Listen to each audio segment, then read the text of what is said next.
2019లో మరి ఎమ్మెల్యే అయిన తర్వాత జగన్మోహన్ రెడ్డి గారి నాయకత్వంలో మేము చేస్తున్న ఈ నియోజకవర్గ అభివృద్ధి కోసం కానీ లేదా జగన్మోహన్ రెడ్డి గారు చేసిన సంక్షేమ కార్యక్రమాల వల్ల కానీ ప్రజలందరూ కూడా ఆకర్షితులై వైఎస్ఆర్ కాంగ్రెస్ పార్టీలో జాయిన్ అవుతున్నారు.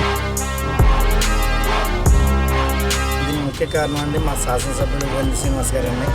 ఈ 5 సంవత్సరాలు ఆయన చేసిన అభివృద్ధి కానీ ఏ కార్యక్రమం అయినా సరే మాకు పలానా ఇబ్బంది ఉందని ఈ ఆఫీస్ రాగానే వచ్చిన వెంటనే ఎవరికి ప్రాబ్లం ఉందో వాళ్ళకి ఫోన్ చేసి వెంటనే దాన్ని ఫాలోఅప్ చేసి 2 నిమిషాలు దాన్ని సాల్వ్ చేస్తారండి.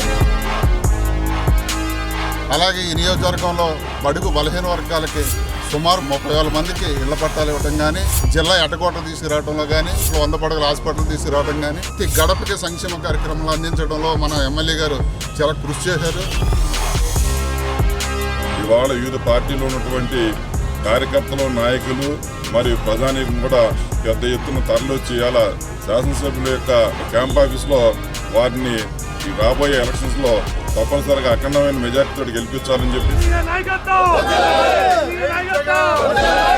ఇవాళ ఒక్క పైసా కూడా అవినీతి లేకుండా 3,50,000 కోట్ల రూపాయలు ప్రజలకి అందించే కార్యక్రమం ఇంచుమించు 99% హామీలన్నీ కూడా అమలు చేయడం అనేది జగన్మోహన్ రెడ్డి గారు.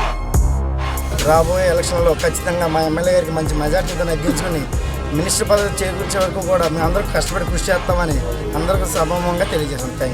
ఈ నియోజకవర్గం ప్రజలు ఎప్పుడు కూడా ఆయన్ని ఎమ్మెల్యేగా నెగ్గించి మంత్రిగా కూడా చూడటానికి సిద్ధంగా ఉన్నారు. ఆత్మాభిమానం ఉన్న వాళ్ళు ఎవరు కూడా పవన్ కళ్యాణ్ అంటే ఎవరు కూడా నడవరు.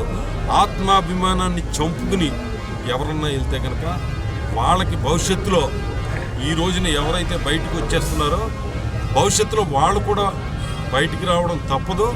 అదేదో ముందే చేస్తే కనుక వాళ్ళ ఆత్మగౌరవం నిలబెట్టుకున్న వాళ్ళు అవుతారని చెప్పి నేను వాళ్ళందరికీ విజ్ఞప్తి చేస్తున్నాను.